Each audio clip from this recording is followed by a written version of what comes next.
What's good? It's Woog. Alex Ebert of Edward Sharpe and the Magnetic Zeros just dropped his second solo album, I vs. I, which stylistically is a pretty major departure from his Edward Sharpe and the Magnetic Zeros music. It's even noticeably different from Ebert's last solo album, 2011's Alexander. There's a lot more rapping in this one. See, Ebert's pretty multifaceted. He does it all vocally, from Edward Sharpe's indie folk, psych folk, reggae, and gospel, to his solo hip-hop, soul, reggae, and pop, to his old pre-Edward Sharpe band, I'm a Robot's dance pop and art pop. He's even won a Golden Globe Award in 2013 for Best Original Score for his scoring of the film All Is Lost. He creates all kinds of magic, and it starts with his wonderful voice, which can take on several tones, but his musical tastes obviously vary as well. But for the life of me, I cannot understand how album after album, this guy's music gets panned critically. His 4 Edward Sharpe albums' Metacritic scores, which averages all the ratings from all the publications, have been 66, 62, 61, and 66 again, and these are out of 100. 66, 62, 61, and 66 out of 100 for the Edward Sharpe albums. Pitchfork, probably the biggest tastemaker in indie music, gave their debut Up From Below in 2009, which had Home, 40 Day Dream, and Janglin'. Janglin' is that doom dot la la la la la la doom dot la la la la la la. Just one of those when that indie jangling sound kind of became a more and more popular thing, heading into the 2010s. This is 2008, 2009. So this is before a lot of the stuff that became trendy later on was permeating the landscape. Edward Sharpe dropped this Up From Below album in 2009, and Pitchfork gave this a 4.1 out of 10. Look, say what you want about critics and magazines or publications, online or otherwise. A score like that can crush a would-be listener's appetite to even hear the album. And it almost certainly at least influences how they go into listening to the album if they do. Up From Below deserved much better than a 4.1. Trust me. I'm not going to even get into how good of an album it is and how magical some of the pieces of the albums are. But I cannot emphasize enough how damaging of a score that is.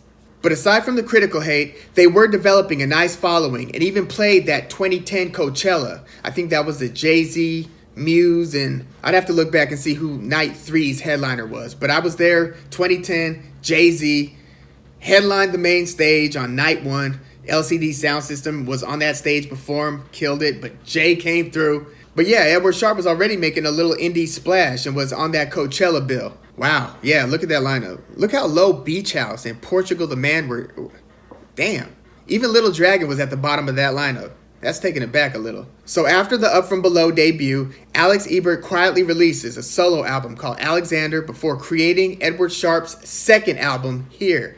Here had only 9 songs, and till this day, I do not think that there is a stronger song-by-song body of work on the indie scene over the past decade. Look, I love Lonerism by Tame Impala. I've heard great albums. I love Girls, Christopher Owens, Girls, remember them? I've heard great albums by Deer Hunter, Frank Ocean, Beach House, Fleet Foxes, Joanna Newsom, War on Drugs, Bon Iver, you name it. Gorillaz, Plastic Beach, come on. But this album right here, it kicks off with Man on Fire, and if you just open yourself to buying into this utopian vibe of love and communion, you'll be hard-pressed to find a better indie album opener and just a more welcoming musical experience. God. Whew! That's a beautiful track 1 to an album. And there are many, of course, I get it. Each great track 1 probably merits its own argument. This isn't an exact science, we're talking music. But Man on Fire sets the tone to what then becomes nothing short of a musical heaven on earth, man.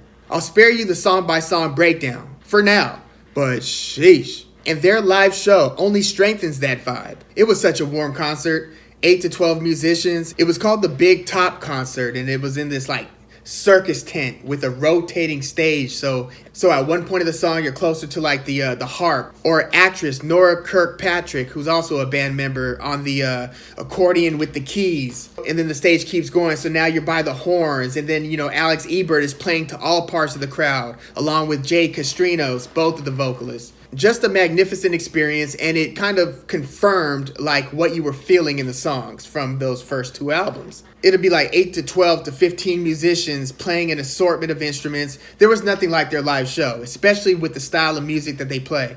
That was until the band's other wonderful vocalist, Jade Castrinos, left the band between the second and the third album. And the third album is the self-titled Edward Sharpe and the Magnetic Zeros album.